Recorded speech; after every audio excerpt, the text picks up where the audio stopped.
L'Assemblée va entendre l'allocution de son Excellence M. Bassirou Diomaye Diakhar Faye, président de la République du Sénégal. Je prie le protocole de bien vouloir accompagner son Excellence, que j'invite à prendre la parole devant l'Assemblée.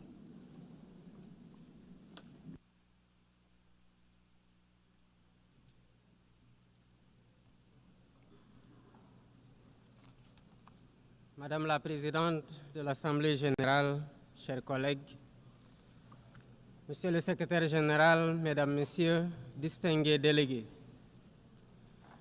Madame la Présidente, au nom du Sénégal, je remercie votre prédécesseur et vous adresse tous nos vœux de succès à la présidence de cette 80e session de l'Assemblée générale des Nations unies.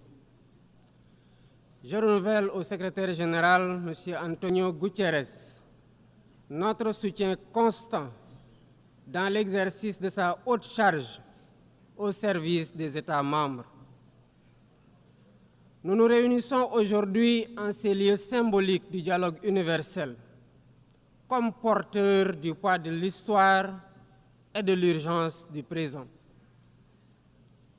Le thème de cette session, Mieux ensemble, 80 ans et plus pour la paix, le développement, les droits de l'homme, nous rappelle en effet le pacte fondateur des Nations unies, un pacte de coexistence pacifique, de sécurité collective et d'un ordre international fondé sur le droit. Sur cette base, les Nations unies ont accompli des progrès indéniables dans la coopération solidaire pour la prévention des conflits, la promotion de la paix et de la sécurité internationale et le règlement des différends. De même, des progrès significatifs ont été réalisés dans la codification de normes universelles pour la protection des droits de l'homme et d'un ordre international plus sûr et plus apaisé. Mais 80 ans après la création des Nations unies, le monde vacille à nouveau, comme si nous étions rattrapés par les dérives qui ont mené l'humanité à 2 catastrophes majeures en l'espace d'une génération. Nous vivons des moments de forte turbulence, de défis inédits et d'incertitudes multiples. Expansion du terrorisme, persistance de conflits anciens et nouveaux, dérèglement climatique, crise économique profonde, recul de la solidarité internationale et risque élevé de désintégration du multilatéralisme. Je n'oublie pas la course aux armements, y compris dans le cyberespace. Le plus préoccupant, c'est la déshumanisation désolante d'un monde d'émotions sélectives selon les intérêts et les enjeux géopolitiques. Il ne peut y avoir de justice fondée sur le droit quand ce qui tient lieu d'ordre international est régi par la logique du 2 poids 2 mesures, par la loi du plus fort et l'esprit partisan. Dans ce contexte préoccupant, l'Afrique reste confrontée à des conflits armés, au terrorisme, en particulier au Sahel, à la criminalité transfrontalière et à l'instabilité politique.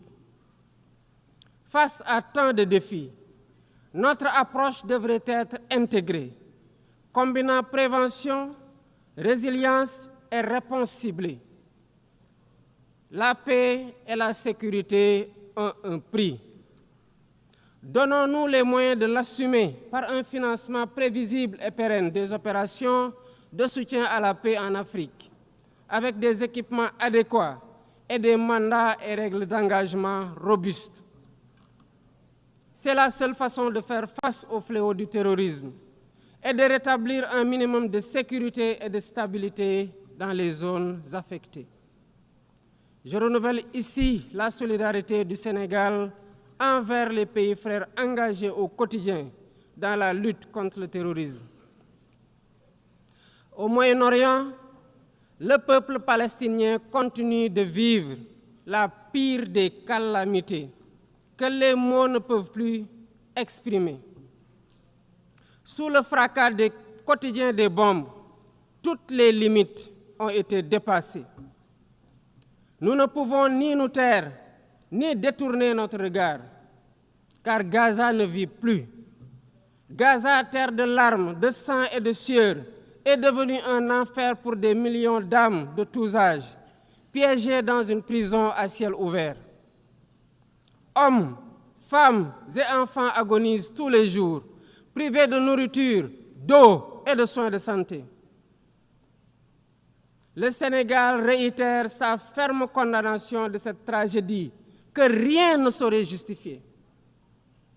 En sa qualité de président du Comité pour l'exercice des droits inaliénables du peuple palestinien, le Sénégal considère que seule la création d'un État palestinien indépendant et viable apportera une paix durable pour toutes les parties, chacune à l'intérieur de frontières sûres et internationalement reconnues.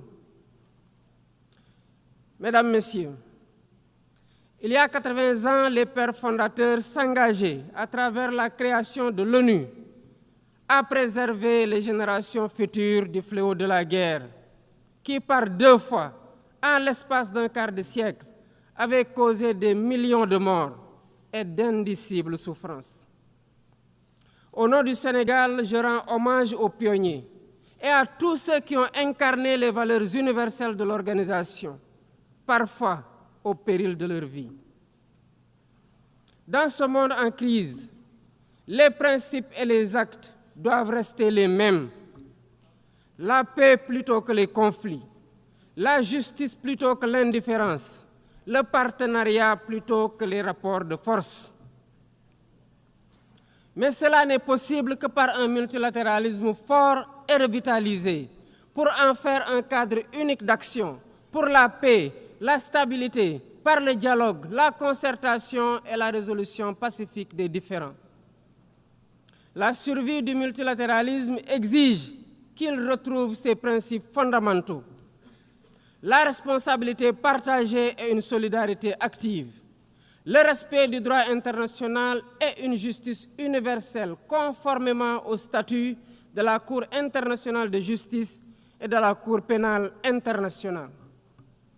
En outre, nous ne pouvons occulter l'impératif de réforme de la gouvernance politique, économique et financière mondiale. L'ONU, par sa vocation universelle, doit agir en pionnière. Des délibérations et des décisions plus démocratiques, plus légitimes et plus représentatives de ses États membres, qui sont passés de 51 à 1945 à 193 aujourd'hui.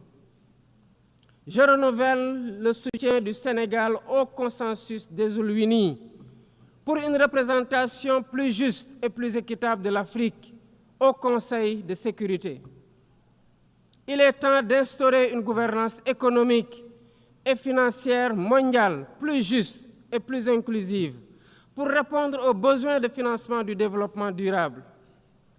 Nous savons tous que l'aide publique n'est pas la solution. D'autres leviers existent, notamment un cadre fiscal mondial équitable, afin que l'impôt soit payé là où la richesse est produite. L'accès au crédit dans des conditions soutenables, afin que la gestion du fardeau de la dette n'entrave pas les efforts de développement de nos pays. Enfin, la mise en œuvre effective de l'engagement de Séville, du pacte pour l'avenir et des objectifs de développement durable, pour un accès élargi à la santé, à l'eau, à la nourriture, à l'éducation, à l'énergie et au numérique. Le réchauffement climatique mérite aussi notre attention. Il n'est pas seulement une menace, mais une question existentielle, une réalité qui frappe plus durement ceux qui y contribuent le moins, comme l'Afrique, avec moins de 4% des émissions mondiales. Et pourtant, sécheresse, inondations, érosion côtière et insécurité alimentaire rythment désormais la vie de nos populations. C'est une double peine devenue insoutenable. Le Sénégal renouvelle son attachement à l'accord de Paris sur le climat et appelle à une transition climatique juste et équitable par l'exploitation de nos ressources disponibles pour l'accès universel à l'électricité et l'amorce d'une industrialisation compétitive. La lutte contre le réchauffement climatique se fera indubitablement avec des financements conséquents pour l'adaptation, la simplification et l'accès aux fonds climatiques, ainsi que la garantie de transfert de technologies. Le Sénégal salue la création du fonds pour répondre aux pertes et dommages et appelle à la mobilisation de la solidarité internationale pour la constitution de ces ressources afin de financer les opérations sur le terrain. Excellences, Mesdames et Messieurs, face aux urgences et aux défis nombreux et complexes, nous ne sommes pas démunis. Le monde dispose des moyens nécessaires pour nourrir ceux qui ont faim, éduquer nos enfants, soigner les malades et faire taire les armes. Le véritable obstacle n'est ni financier, ni technique, ni matériel. Il est dans la volonté politique de faire du multilatéralisme un instrument de solidarité collective, de coopération plutôt que de confrontation, pour un avenir où la dignité humaine sera au cœur de nos décisions.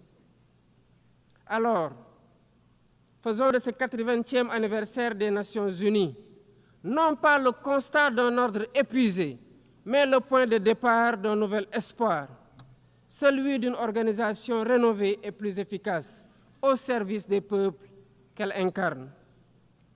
Le Sénégal reste fidèle à son engagement de travailler dans ce sens avec tous les membres de l'organisation, prêt à jeter les ponts, prêt à porter les réformes, prêt à poursuivre notre œuvre commune pour un monde de paix, de justice et de solidarité.